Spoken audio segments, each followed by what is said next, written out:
Ahmedabad Mumbai bullet train project જે પ્રધાનમંત્રી મોદીનો ડ્રીમ પ્રોજેક્ટ માનવામાં આવે છે, હવે વાસ્તવિકતા તરફ ઝડપથી આગળ વધી રહ્યો છે। દેશના 2 મહાનગરોને હાઈ સ્પીડ ટ્રેન દ્વારા જોડવાનો આ પ્રોજેક્ટ આધુનિક પરિવહન યુગનું પ્રતીક બનશે। વલસાડના સાંસદ અને ભાજપના પ્રદેશ સહપ્રવક્તા ધવલ પટેલે વાપી બુલેટ ટ્રેન સ્ટેશનની મુલાકાત લઈને કામગીરીની સમીક્ષા કરી। તેમણે જણાવ્યું કે ઓગસ્ટ 2027થી સુરત બિલીમોરા વચ્ચે પ્રથમ ચરણ શરૂ થવાની આશા છે। મોદીજીના ડ્રીમ પ્રોજેક્ટને સાકાર કરવા યુદ્ધના કારણે કામગીરી ચાલી રહી છે। બુલેટ ટ્રેન પ્રોજેક્ટ વિકાસ, ગતિ અને આધુનિક ભારતનું શક્તિશાળી પ્રતીક બનશે।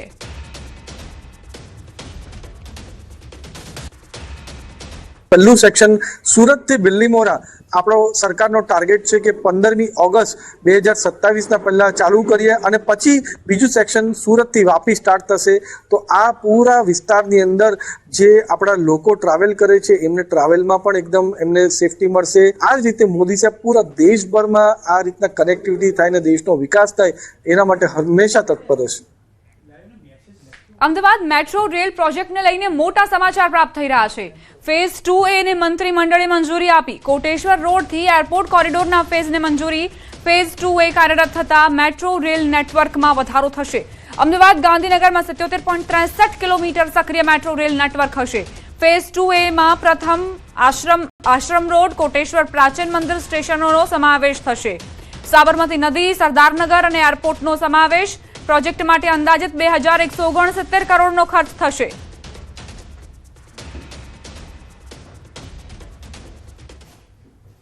સમાચાર નવસારીથી। બિલીમોરામાં હાર્ડવેરની દુકાનમાં આગ લાગી। આંતલિયા નજીક રહેણાંક વિસ્તારમાં આવેલી છે આ દુકાન। શ્રી વિનાયક હોમ્સ એપાર્ટમેન્ટમાં આવેલ દુકાનમાં આગનો બનાવ। આગ લાગતા અફરાતફરી મચી।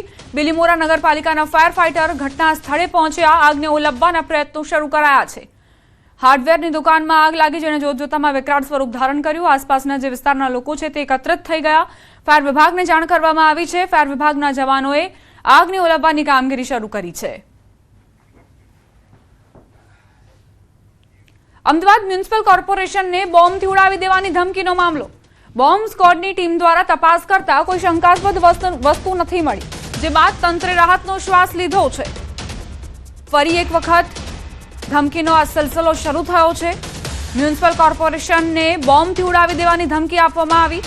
બોમ્બ સ્ક્વોડની ટીમ દ્વારા તપાસ કરવામાં આવતા કોઈ શંકાસ્પદ વસ્તુ નથી મળી, જે બાદ પ્રશાસને રાહતનો શ્વાસ લીધો છે।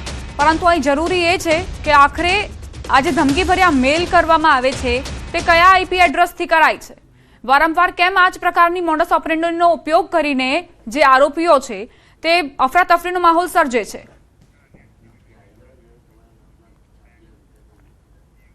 મોરબીના હળવદના કડિયાણા ગામની સીમમાં દેશી દારૂની ગેરકાયદે કારોબાર સામે જનતા રેડ।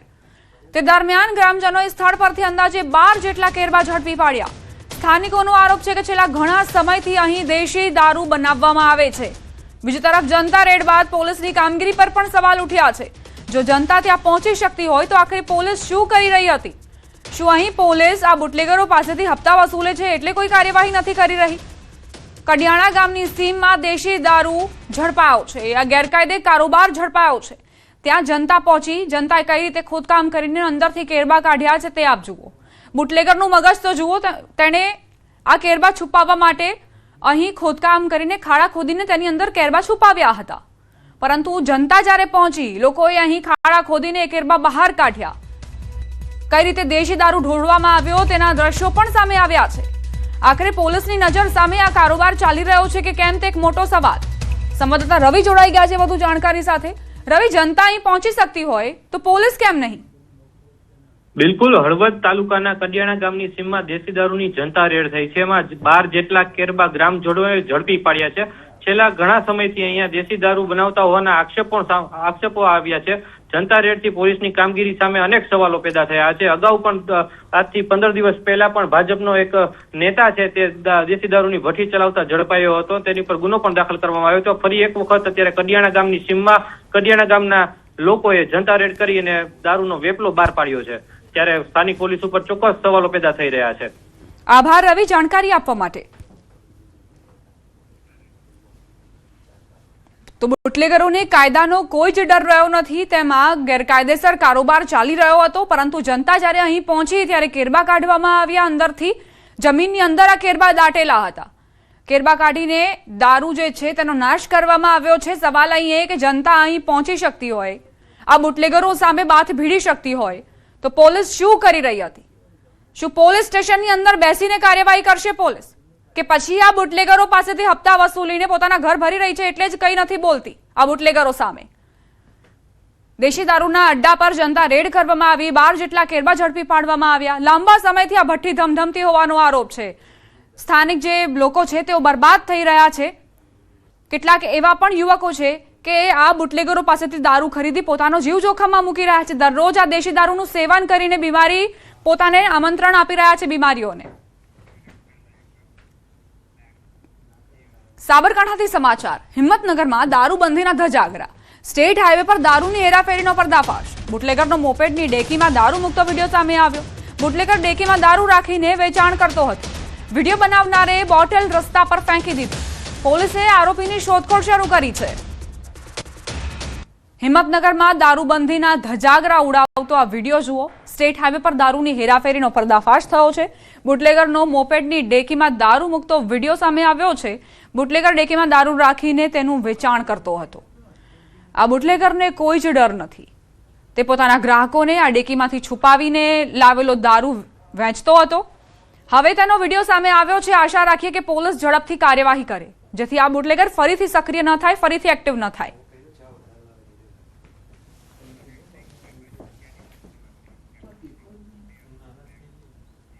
હવે આગળ વાત ભૂતિયા ડેમોલેશનની.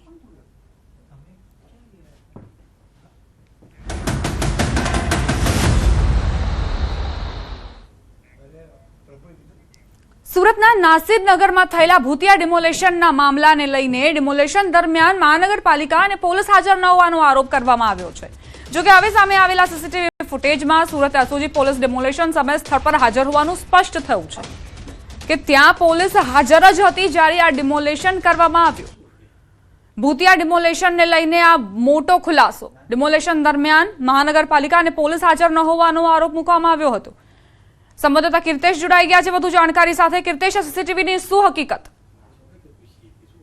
નાસિરનગરના ભૂતિયા ડિમોલેશનનું ભૂત પકડાતું નથી. ત્યાં તો એક પછી એક વિવાદ આવી રહ્યો છે. ત્યારે હવે નાસિરનગરના લોકોએ ડિમોલેશન સમયે મહાનગરપાલિકા પોતે હાજર નથી, પોલીસ બંદોબસ્ત માંગવામાં હોવાની વાત કરી રહી હતી. ત્યારે હવે સીસીટીવી સામે આવ્યા છે કે જ્યાં પોલીસનો મોટો કાફલો જોવા મળી રહ્યો છે.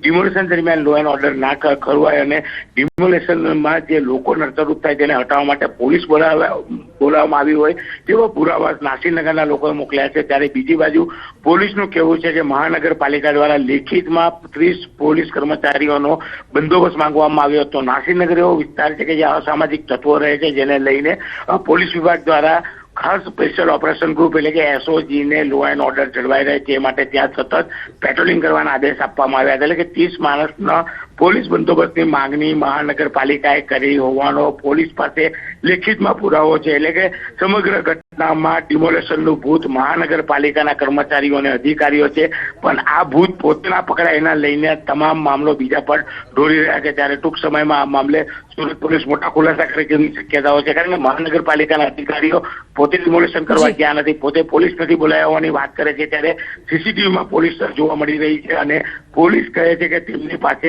મહાનગરપાલિકાએ લેખિતમાં બંદોબસ્ત માંગ્યા હોવાના પુરાવા છે. આભાર કીર્તેશ જાણકારી આપવા માટે. સુરતના ભૂતિયા ડિમોલેશન મામલે નવો ખેલ. ડિમોલેશનના 13 દિવસ બાદ નવું પ્રકરણ. નાસિરનગર તોફાનીઓની વસાહત હોવાનું સાબિત કરવાનો પ્રયાસ. વસાહત તોફાની હોવાનો એસઓજીએ પ્રયાસ કર્યો. 7 મોટા ગુનેગારો રહેતા હોવાની વાત એસઓજીએ કરી. ભૂતિયા ડિમોલેશનને શું ઢાંકવાનો પ્રયાસ થઈ રહ્યો છે? 7 ગુનેગારો માટે 100 મકાનો કેમ તોડ્યા? ઘણા આરોપીઓ નાસિરનગરમાં રહેતા જ નહોતા. સ્થાનિકોએ ન્યૂઝ 18 ગુજરાતી સાથે વાતચીત કરી. જાહેર થયેલ આરોપીઓ નાસિરનગરના ન હોવાનો દાવો કરાયો છે. આરોપીઓના ઘર સુરક્ષિત છે, ગરીબોના ઘર તૂટ્યા હોવાનો આરોપ.